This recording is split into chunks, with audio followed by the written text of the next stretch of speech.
আশা করি তোমরা সবাই ভালো আছো, সুস্থ আছো। আমরাও ভালো আছি, সুস্থ আছি। এতক্ষণ ট্রাস্ট মি কোনো আওয়াজ হচ্ছিল না, যেই ক্যামেরাটা অন করলাম শুরু হয়ে গেল। আমাদের সামনেই যেহেতু গ্রিলের দোকান, তো ওখানে কাজকর্ম তো হবেই। আর এই যে শিনু এখনো ঘুমোচ্ছে, জামা কাপড় ভাঁজ করে নিয়েছি, বাসনপত্র যেগুলো গোছানোর ছিল সেগুলো হয়ে গেছে। রান্নাঘরটা মোটামুটি পরিষ্কার, এখন বাদবাকি যেটুকু পরিষ্কার করার আছে সেটা করতে হবে। আমি নিজে ফ্রেশ হয়ে গেছি। আজকে আমি অনেক সকাল সকাল উঠেছি। অতনু বেরোনোর আগে ওকে ব্রেকফাস্ট দিলাম। দাঁড়াও, ঘন্টুর ফ্যানটা আগে বন্ধ করি, নাহলে আরও আওয়াজ। ঘনু বুড়ো ঘুমোচ্ছে, ফ্যানটা বন্ধ করে দিলাম। তোমাদের সাথে কথা বলা হয়ে গেলে ফ্যানটা আবার চালিয়ে দেবো। আর গোপুসোনাকে দেখিয়ে দিই, দাঁড়াও। গোপুসোনাকে স্নান করাবো, জামা কাপড় বের করে রেখেছে। আর এই দেখো গোপুসোনা, আজকে গোপুসোনাকে সকাল সকাল একটু তরমুজ দিয়েছি। দিদি তরমুজ কেটে দিয়েছে, তা ভাবলাম আজকে আগে ওকে একটু দিই। বছরে যখনই প্রথম ফলটা আসে তখন আমার মাকে দেখেছি যে ঠাকুরকে আগে দেয়, তারপর নিজে খায়। তো কালকে আমরা খেয়াল ছিল না, খেয়ে নিয়েছি। তো আজকে সকালবেলা আমার মনে পড়লো যে ওকে আগে দিই, ও তো সবচেয়ে ছোট বাচ্চা, ওকে আগে দিই, তারপর নয় আমরা খাবো। তো ওর জন্য আলাদাভাবে ধুয়ে কেটে দিয়েছে, আমি দিয়ে দিয়েছি। আজকে ব্রেকফাস্ট হয়েছে রুটি আর আলু ভাজা। অতনু খেয়ে বেরিয়েছে। প্রথমে তো মানে ওই নিয়ে আমার সঙ্গে হুলুস তুলুস হয়ে গেল।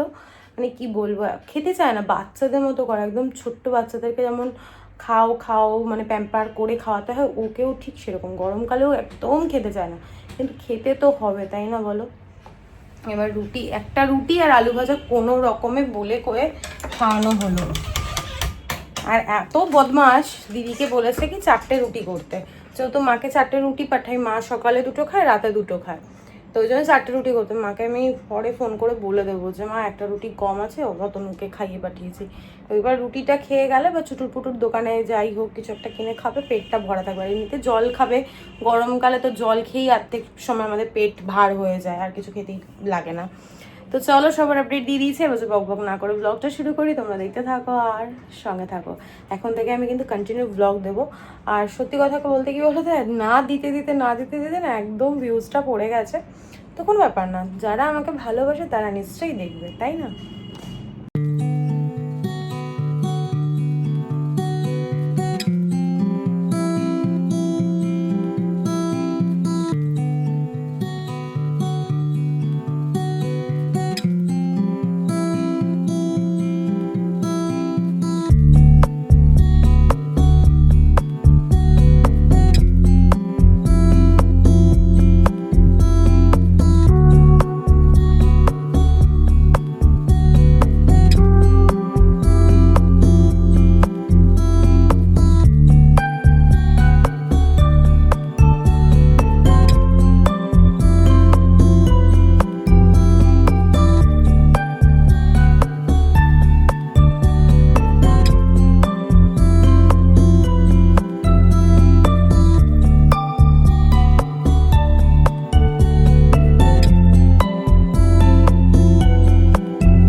একদম রেডি।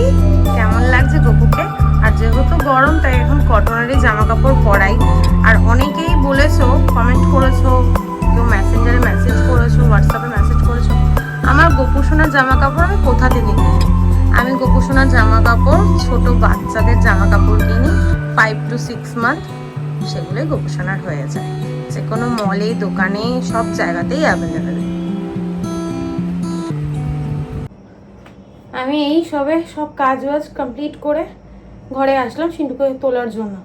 আর ঘুম থেকে উঠেই বাবু কোলে উঠে পড়েছে। প্রত্যেক দিন যদি ওর পাপা থাকে সানডেতে, পাপার কোলে করে একটু ঘুরবে, আর নাহলে আমার কোলে। আমি তো ছোট থেকে ওকে সেরকমভাবে কোলেই নিই, কারণ আমার প্রচণ্ড কোমরে ব্যথা হয়, আমি ওকে নিতে পারি না। এই ঘরের মধ্যেই একটু নিই। এটা মুখটা দেখিয়ে দাও আর বলে দাও গুড আফটারনুন। Good afternoon. বলে বাবা এবারও স্নান টান করে আসুক, তারপর খাওয়া দাওয়া করবে, ম্যামের হোমওয়ার্ক করবে, অনেক কাজ, তাই না বাবা? কি করেছো? ড্রয়িং করেছি, পাম্পকিন এটা হচ্ছে, টমেটো হচ্ছে এটা। সব কিছুতে ড্রয়িং খুঁজে পাস না রে? না, এখানে দেখলাম যে পাম্পকিন ড্রয়িং করে আমি কেন বাদ থাকবো। ও আমি কেন বাদ থাকবো? ওরে বাবা রে, নাও নাও তাড়াতাড়ি জলদি হোমওয়ার্কটা করো, মালা দিয়ে গেলে আমি স্নান করবো, আর ভাল লাগছে না আমার, তাড়াতাড়ি করো। দেখো মায়ের কত টেক কেয়ার করে শিনু। বললাম কি ঘাটটা ব্যথা করছে বাবা, নিজে থেকে এসে দেখো মাসাজ দিচ্ছে, উফ কি আরাম। মেয়ে থাকলে ওই দেখ, মেয়ে থাকলে সত্যি কত যে পজিটিভ দিক রয়েছে, আবার নেগেটিভ দিকও রয়েছে। যখন বড় হবে তখন টেনশনটা একটু বেশিই হবে, বাট এখন তো ঠিক আছে, যখন যেটা হবে দেখা যাবে। এখন যেটা যেই সময়টা তুমি কাটাচ্ছ সেটাকে এনজয় করে নাও। ওই রোগা পটকা হাত দিয়ে দেখো কি সুন্দর মাসাজ করছে। এই আমি রোগা নই। ও বাবা তুমি খুব মোটা। জামরুলগুলো পাপা এনে রেখে দিয়েছে, খাস না, নষ্ট হয়। কেটে যতক্ষণ না দেবো ততক্ষণ কিচ্ছু খাবে না। আমার এই ছুরিটা দিয়ে কাটতে ভয় লাগছে, নতুন তো, হাত না কেটে যায়। ও না ঠিকঠাক আছে, ভালো।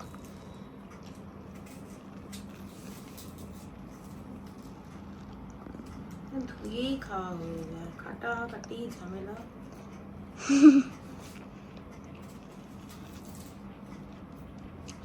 তুমি এটা কেটে দাও, আমি ওখান দিয়ে ধুয়ে আনবো। আচ্ছা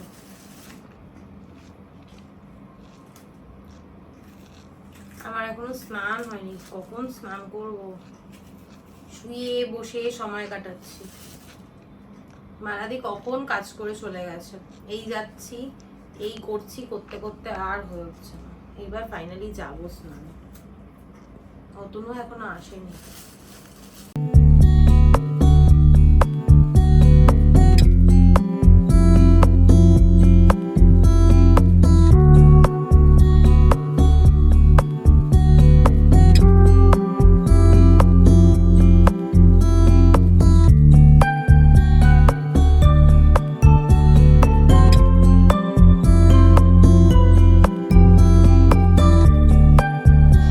খাবার বাড়ছিলাম, তাই মনে পড়লো যে তোমাদের সঙ্গে তো লাঞ্চ শেয়ার করা হয়নি, তাই একবারে লাঞ্চটাও শেয়ার করে দিই। আজকে আমাদের হয়েছে চিকেন, আর এই যে দেখতেই পাচ্ছ পটল ভাজা, এই হচ্ছে আজকে আমাদের লাঞ্চের মেনু। চিকেনটা না আমার একদম ভালো লাগে না, কি বাজে পিসগুলো নিয়ে এসছে, সব সলিড, এমনিই ভালো লাগে না, তার মধ্যে আবার নিয়ে এসছে সব সলিড, কি বলবো। গুড ইভিনিং, অনেকক্ষণ পর ক্যামেরার সামনে একবার রেডি হই, ক্যামেরাটা অন করলাম, বাজে এখন 8:15। একটু আস্তে কথা বলি কারণ সেটার ম্যাম এসছে, ও পড়ছে, আর আমি এখন একটু বেরোবো। রেডি হয়ে একবারে ক্যামেরাটা অন করলাম এই কারণে যে চটজলদি তোমাদের সাথে কথা বলে বেরিয়ে যাব। আর কোথায় যাচ্ছি না যাচ্ছি কিছুই তোমাদের সঙ্গে এখন শেয়ার করছি না, পরে শেয়ার করবো। সিন্ডির ম্যাম থাকাকালীন আমাকে আবার ফিরে আসতে হবে, তো চলো আর বেশি বকবক না করে এখন বেরোনো যাক। আমি ফিরে এসে আবার তোমাদের সঙ্গে দেখা হচ্ছে। বাজে এখন 10:28, আমি চলে এসেছি অনেকক্ষণ বাড়িতে, তখন প্রায় 9:15-20 হবে বা 9:30। তারপর এসে টুকটাক কিছু কাজ ছিল সেগুলো করলাম, ফ্রেশ হলাম, ওই কারণে আর ক্যামেরা অন করা হয় না। সিনটি পিছনে দেখতেই পাচ্ছ টিভি দেখছে। গোপুসোনাকে ঘুম পাড়িয়ে দিলাম, ফ্রেশ হয়ে ঘুম পাড়িয়ে দিয়ে তারপর ক্যামেরাটা অন করলাম। এখন একটু রেস্ট নেব, ভাল লাগছে না। আর সিনটি জিজ্ঞেস করছে মামা তোমার কি এখন এডিট করার আছে? এখন আর এডিট করার নেই, এডিট করবো রাত্রেবেলা শুয়ে শুয়ে এডিট করবো, যতক্ষণ ঘুম না পায় আর কি। তো ভাবলাম তোমাদের সঙ্গে একটু কথা বলি, সেরকম তো কিছুই শেয়ার করা হয় না এখন, সেরকম করার মতো কিছু নেই, আর বাড়ি থেকেও সেরকম একটা বেরোই না। আজকে যেখানে বেরিয়েছিলাম মানে গেছিলাম আর কি, সেটা কি বলবো শেয়ার করার মতো নয়। করবো, ডেফিনেটলি করবো, কিন্তু কদিন পর শেয়ার করব, তো সেই জন্য আজকে আর শেয়ার করলাম না। ভীষণই ইম্পর্টেন্ট একটা কাজ আর পার্সোনাল কাজেই গেছিলাম। তো ভেবেছিলাম যে সিনটির পড়া হয়ে গেলে পরে একসঙ্গে আবার বেরোবো, একটুখানি মায়ের সঙ্গে দেখা করে আসবো। তো কাল বা পরশু আমাকে এমনিতেও বেরোতে হবে, জেঠুর কাছে যাবো, ব্লাউজগুলো বানাতে দিয়ে আসবো, কারণ সামনেই পয়লা বৈশাখ, আর কিছু কুর্তিও ফিটিংস করানোর আছে, তো সেইগুলো করতে দেবো। তো ভাবলাম থাক আজকে আর বেরোবো না, রাত হয়ে গেছে, একটু পরেই অতনু চলে আসবে, তো দুদিন পরেই আবার যাবো। শিনু খাবি? দেখি কত ইয়ামি লাগছে দেখো। আমি খাবো। আমি খুব একটা মিষ্টি পছন্দ করি না, ভেবো না তিনটেই আমি খাবো। সিনটিকে একটা গছাবো। ফোকাস নিচ্ছে না কেন কে জানে। এই দেখো, নাম ধাম জানি না, বাট ভালো লাগলো, নিয়ে আসলাম। আজকে বৃহস্পতিবারে আমাদের ঠাকুরের প্রসাদ এটা, তাই না? এত বড় আমাকে প্লিজ দিও না, আমাকে ছোট কিছু দাও, আমার ভাল লাগছে না খেতে চিকেন। স্টমাক দেবো? এটা আমি খাবো। ঝোল দিও না। বাজে এখন 11:55, বিছানাটা করে একদম রেডি, শোবো এবার। আর চোখগুলো দেখো ছোট ছোট হয়ে গেছে, অদন্য দেখো হাঁচি কাশি সব শুরু হয়ে যায়। যখনই আমি ক্যামেরা অন করি তখনই এদের সব শুরু হয়ে যায়। আর সিনটি নিজেকে দেখেই ও শেষ করতে পারছে না, তার কারণ ও এখন মাথায় সিরাম দিল। সিরাম না, সরি, বারবার সিরাম বলি, ওটা লোশন। ওকে দিয়ে দিলাম, আমিও চুলটা বেঁধে নিলাম, এবার শুয়ে পড়বো। আর আজকে এসছে একটা পার্সেল, সেটাও দেখাবো তোমাদেরকে কালকে। আজকে আর ভালো লাগছে না, আমার একটা মেডিসিন বাকি ছিল সেটাও নিয়ে এসছে। আর সিন্টি তোর শ্যাম্পুটা নিয়ে এসছে আজকে বাবা, কালকে ওটাই করবি, বুঝলি? নাচছে আনন্দে। চলো আর কন্টিনিউ করছি না, বাজে বক বক না করে আজকের ব্লগটা আমি এখানেই এন্ড করছি। আজকের ব্লগে যদি কিছু ভালো লেগে থাকে লাইক করে দিও, কমেন্ট করে দিও, শেয়ার করে দিও অ্যান্ড সাবস্ক্রাইব করে দিও। Good night, tata.